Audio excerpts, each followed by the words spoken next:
What's going on YouTube? Today is going to be kind of a little bit of a tech talk deal. We're going to talk about fuel pressure and what it's about. So, getting into fuel pressure. A lot of people think that the more fuel pressure you run, the better you are. That is not always the case, especially on electric fuel pumps. Electric fuel pumps, as pressure increases, flow decreases. And I know it's kind of a weird thing to say. You think, well, more fuel pressure, don't I have more fuel? Well, you have less flow because the pumps can't physically push that much fuel at that pressure. So you think about you're pushing back on the fuel pump so it cannot flow as much fuel to the rail. And that's essentially what you're doing. When we start talking about mechanical fuel pumps, they don't really seem to care. You can push back on a mechanical pump all you want, and it just keeps pushing the fuel forward. So they're much stronger when it comes to pressures and fuel flow than a traditional electric fuel pump. Now, there are gear-driven electric fuel pumps that do pretty well, but there's still gonna be a limitation to them, where a mechanical pump, depending on what fuel demand you need, as long as you get the right gallon per minute flow pump, you can run a crap load of fuel pressure, and it really doesn't affect your fueling on a mechanical pump. And that is an awesome thing about when I switched to a mechanical pump.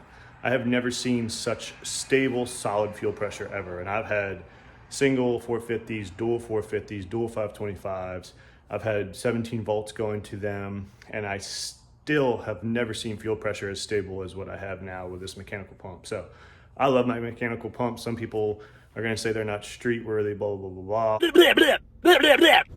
I drive this thing everywhere, it starts up fine. The only time when I've started issues is if I run the cell dry and the mechanical pumps have an issue with priming. Once they're primed, they're good to go. So I do have a primer pump. You guys can check out that video, works really well. But I only have to use that when I run the cell completely dry, or if I break like a fuel line loose or something. You need to support enough fuel to support whatever horsepower goals that you're trying to achieve. And it depends what fuel you're going to be running. So if you're gonna be running pump gas, which is 14.7 stoichiometric ratio, you don't need as much fuel to run pump gas. If you jump to E85, which is a 9 something on the stoic, you need more fuel clearly.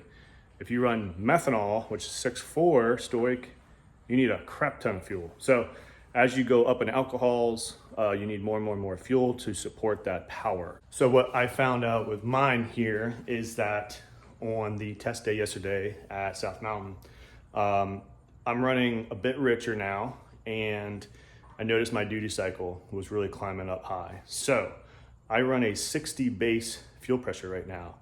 We're gonna jump up to 80, and being I'm on a mechanical pump, it's no problem at all. And actually, Bill at Atomizers actually said that the more base pressure, I think they're rated at 90. And he's like, you really don't want to go above 90 for base pressure. But he said they actually work the best in those higher base pressures. So I ran 60, trying to get it to idle better on 85 and stuff. But we're going to bump it up to 80, and we're going to see how it idles. And then we're going to compare a little bit of data later, and I'll show you guys how well the max ECU can decipher. So I'm going to push this thing from 60 to 80, and I'm not going to touch the fuel map. All I'm going to do is tell the max that I went from 60 to 80, and it should do the work for me. So we're going to go test that theory and see how well the max does. So I'm going to get in the car, we're going to set it at 80, and we're going to go out on the street. All right. So this is from before I set fuel pressure. So this is going to be is fuel pressure on the air. So 101. So here's my fuel pressure. So this is 100 pounds. We are at 30 pounds of boost.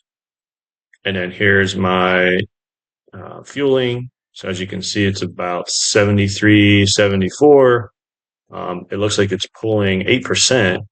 This was a kind of a hotter day that I did this on. And this was 60 base fuel pressure, 30 pounds of boost, didn't change the time or didn't change the V table or nothing like that. So just to give you a good idea. So my target was 7.5. I'm sitting around 7.4, 7.3, and it's taking some fuel out. So it gets to 7.5 by the end of the run there. So not bad. We'll go over to my new 80 base.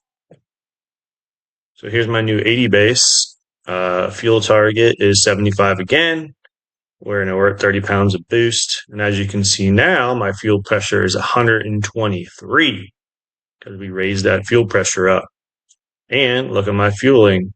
So target 75, and we're sitting at 73-ish.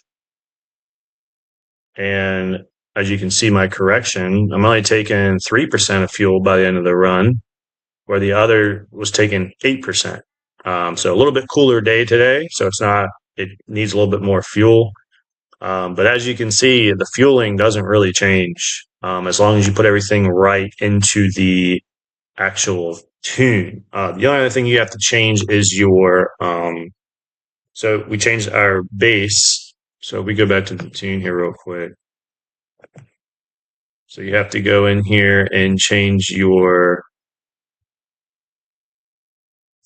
dead times is the one thing. So you have to change your dead times just a hair, tweak them, because as you raise fuel pressure, dead times change. So you have to change your dead times. And then the only thing else we changed was telling it that we're running 80 pounds of pressure, target pressures. So that's the only change I made. I left the fuel tables completely alone, and yeah, worked out good. So Max is doing all the work for me. Super cool deal. So all right, that's about it. If you guys want to see anything else on the Max, logs, data, let me know. Nope, I'm not going to release times, nothing like that. If you guys need help too, obviously you guys know I tune and everything. So just let me know what you want to see. So yeah, so obviously fuel pressure is very important, and you guys have to match your power goals with your fuel flow.